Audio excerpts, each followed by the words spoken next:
যারা খাসির মাংস খেতে একদমই পছন্দ করেন না বা কম পছন্দ করেন তাদের জন্য আজকের রেসিপিটা এমনভাবে শেয়ার করব যাতে করে একদম মাংস থেকে কোনো ব্যাড স্মেল বের হবে না এবং এই মাংসটা খুবই সফট, খুবই জুসি হবে। আজকের মাংস রান্না করার জন্য আমি এখানে 1.5 কেজি মতো মাংস নিয়েছি, আর তার মধ্যে দিয়ে দিলাম একটু লবণ পরিমাণ মতো, শুকনো মরিচের গুঁড়া দিয়ে দিলাম, তারপরে দিয়ে দিলাম ধনিয়া, জিরা গুঁড়া, আদা রসুন বাটা দিয়ে দিলাম, 1 টেবিল চামচ মতো এখানে সরিষার তেল দিয়ে দিলাম, আর দিয়ে দিচ্ছি টক দই 3 টেবিল চামচ মতো। সব কিছু খুব ভালোভাবে মেখে নিচ্ছি, আর এই সব কিছুকে ভালো করে মেখে নিয়ে কিন্তু রেস্টে রেখে দেব 10 থেকে 15 মিনিট বা আধা ঘন্টাও রাখা যাবে।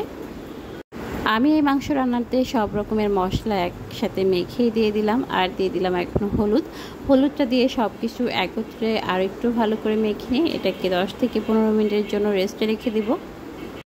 আপনারা চাইলে কিন্তু আধা ঘন্টার জন্য এটা রেস্টে রেখে দিতে পারেন, তবে বেশিক্ষণ রাখবো না।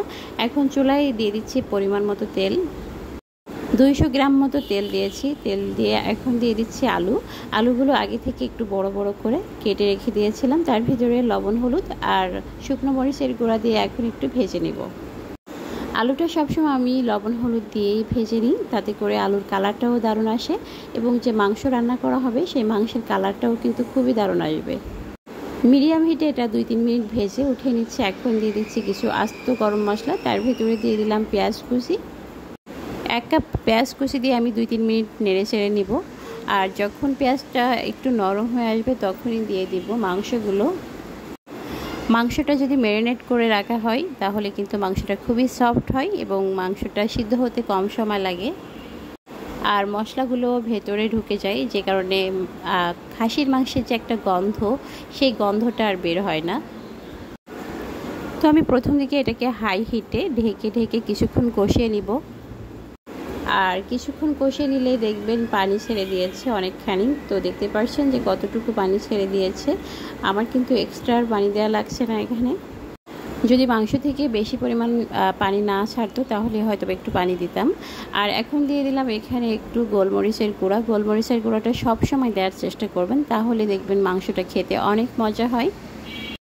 মাংসটা 20 থেকে 25 মিনিট হাই হিটে কষিয়ে নিয়েছি ঢেকে। এখন দেখতে পাচ্ছেন যে তেল ছেড়ে দিয়েছে, ওপরে কিন্তু তেল চলে এসেছে। তো যখনই দেখবেন এরকম কষা কষা হয়ে গিয়েছে তখন আরেকটু সময় নিয়ে মিডিয়াম হিটে এটাকে ভালো করে কষিয়ে নিতে হবে। খাসির মাংসটা একটু ভালো করে কষালেই দেখবেন আর কোনো গন্ধ থাকে না। আর এই পর্যায়ে দিয়ে দিলাম আমি গরম মশলার গুঁড়া 1 চা চামচ এবং সেই ভেজে রাখা আলুগুলো দিয়ে দিলাম।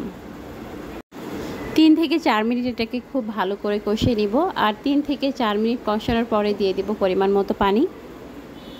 মাংসটা যদি একটু ঝোল ঝোল খেতে পছন্দ করেন তাহলে আপনারা একটু বেশি করে পানি দিবেন, আর যদি মনে করেন এটা কষানো মানে একটু ভুনা ভুনা করবেন সেক্ষেত্রে পানিটা কম দিবেন। তো আমি মিডিয়াম রাখবো। আজকে মাংসটা কিন্তু একটু ভুনা ভুনা হবে, এই জন্য আমি পরিমাণ মতো পানি দিয়ে দিয়েছি। আর এই পানিটা যতক্ষণ না পর্যন্ত শুকিয়ে আসবে ততক্ষণ পর্যন্ত জাল করতে থাকবো। 20 মিনিট চুলার উপরে হাই হিটে রেখে দিব এবং পানিটা শুকিয়ে আসা পর্যন্ত আমরা অপেক্ষা করব। আমার কাছে মনে হয় যেন এভাবে রান্না করলে মাংসের ভিতরে আর কোনো গন্ধ থাকে না এবং মাংসটা খেতে খুবই নরম হয়। অনেকে নরম মাংস খেতে পছন্দ করে, তবে পার্সোনালি আমি কিন্তু শক্ত মাংস খেতে খুবই পছন্দ করি। আজকে যেহেতু আমার বান্ধবী আসবে আমাদের বাসায়, আর ও কিন্তু নরম মাংস খেতে খুব পছন্দ করে, আমি জানি।